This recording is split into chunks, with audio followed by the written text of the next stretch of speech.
আসসালামু আলাইকুম। আজকে আমার ইন্টারনেটটা যদিও স্লো, কিছুক্ষণ পর পর ডিস্টার্ব করতেছে। তারপরে আমি দেখাচ্ছি যারা নতুন আবেদন করতে চান চাকরিতে এবং এজেন্ট নেওয়ার জন্য, তাদের জন্য আমাদের এই ভিডিওটি। এখানে প্রথমে ওয়েবসাইটে ভিজিট করবেন। যদি মোবাইলে করেন, আমি মোবাইলে করে দেখাচ্ছি। ওয়েবসাইটে ভিজিট করবেন। এটা মোবাইলের যে ইন্টারফেস এরকমভাবে ওপেন হবে। এখানে দেখেন নোটিফিকেশন বার আছে। কেন আসছে এই নোটিফিকেশন বার? নতুনদের জন্য আসবে না।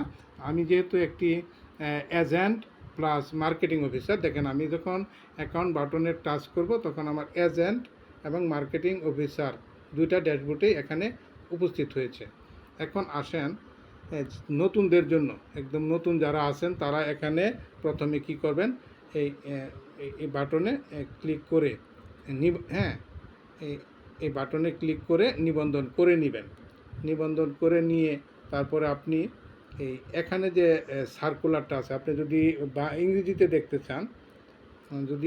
দেখতে চান, তাহলে আপনি এখানে বাটনটায় ক্লিক করবেন। ইংরেজি হবে, এখানে বাংলায় হবে।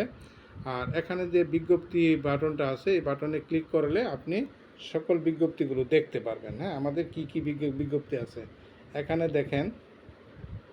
এজেন্ট নিয়োগের বিজ্ঞপ্তি আছে। হ্যাঁ, এটা হলো সাধারণ এজেন্ট। তারপরে এর নিচে আছে থানা এজেন্ট, তার নিচে আছে জেলা এজেন্ট। হ্যাঁ, তার নিচে আছে বিভাগীয় এজেন্ট, তার নিচে আছে আমাদের মার্কেটিং অফিসার নিয়োগ বিজ্ঞপ্তি, তার নিচে আছে মার্কেটিং ম্যানেজার নিয়োগ। এই বিজ্ঞপ্তিগুলো নিচে আছে। যেগুলোতে আপনি আবেদন করেন না কেন, সিস্টেমটা প্রায় একই। যেমন ধরেন আমি আজকে জেলা এজেন্টে কীভাবে আবেদন করতে হয় সেটা আমি দেখাবো।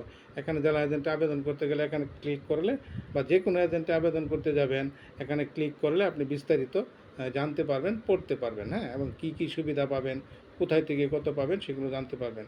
আপনি এখানে আবেদন করতে ক্লিক করুন, এখানে ক্লিক করবেন।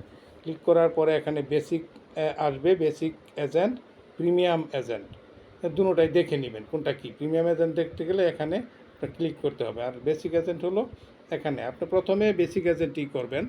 এখানে এগিয়ে যান বাটনে ক্লিক করবেন। ক্লিক করলে আপনার কাছে এরকম একটা ইন্টারফেস আসবে। হ্যাঁ, এখানে আপনি কোন এলাকায় করতে চাচ্ছেন এটা এলাকা নির্বাচন করবেন। যেমন ধরেন আমি আজকে সিলেক্ট করব, সিলেট। তারপরে আপনার সিলেট বিভাগটা নির্বাচন করলাম। তারপরে আপনাকে সিলেট জেলা নির্বাচন করব। হ্যাঁ, সিলেট জেলা নির্বাচন করলাম। নির্বাচন করে এলাকাটা সার্চ দেব। সার্চ দেওয়ার পর দেখব খালি আছে কিনা। যদি খালি থাকে তাহলে তাহলে এরকম দেখাবে, দেখেন এই জেলাটি খালি আছে, আপনি আবেদন করতে পারেন। এখানে আবেদন ফি কত এটা দেওয়া আছে প্রত্যেকটায়, থানা, জেলা, সাধারণ এজেন্ট, হ্যাঁ, বিভাগীয় এজেন্ট, সব জায়গায় এরকম দেখাবে কত টাকা ফি আপনাকে দিতে হবে। আবেদন করেন বাটনে ক্লিক করুন।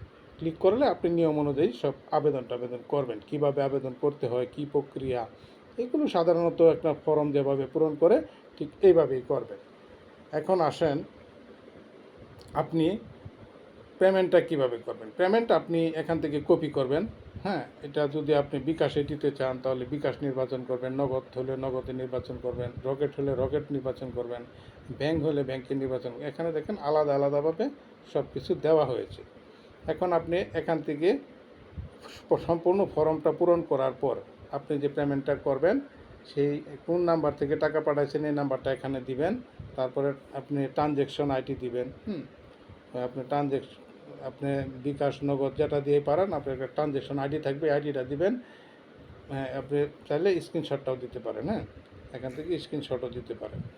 ওই যে টাকা পাঠানোর পরে যে স্ক্রিনশটটা দেওয়ার পরে এখানে জমা দিবেন।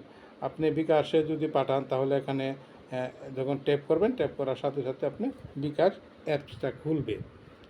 যদি আপনার বিকাশ অ্যাপ ওপেন থাকে তাহলে বিকাশ অ্যাপে সরাসরি গুগল প্লে স্টোর হয়ে আপনার বিকাশ অ্যাপে নিয়ে যাবে। আর যদি আলাদাভাবে দেন তাহলে আলাদাভাবে দিতে পারবেন। দেওয়ার পরে সাবমিট করবেন। সাবমিট করার পর 24 ঘন্টার ভিতরে আপনাকে আমরা অনুমোদন দিয়ে দিব। অনুমোদন দিলে আপনি ওই অনুমোদনের ড্যাশবোর্ডে আপনি যেখান থেকে পার্সেল বুকিং করবেন, হ্যাঁ, বা দৈনন্দিন হিসাব, কমিশন পাবেন, রিসার্চ করবেন, সেই ড্যাশবোর্ডের মধ্যে আপনি ব্যানার পাবেন। ওই ব্যানারটা ডাউনলোড করে আপনার দোকানে লাগিয়ে তারপরে আপনি ব্যবসা কার্যক্রম শুরু করতে পারবেন। অর্থাৎ যেদিন থেকে আমরা পারমিশন দিব আপনি সেদিন থেকেই শুরু করতে পারবেন, এতে কোনো সমস্যা নেই। হ্যাঁ, আশা করি বুঝতে পেরেছেন। ধন্যবাদ। আল্লাহ হাফেজ।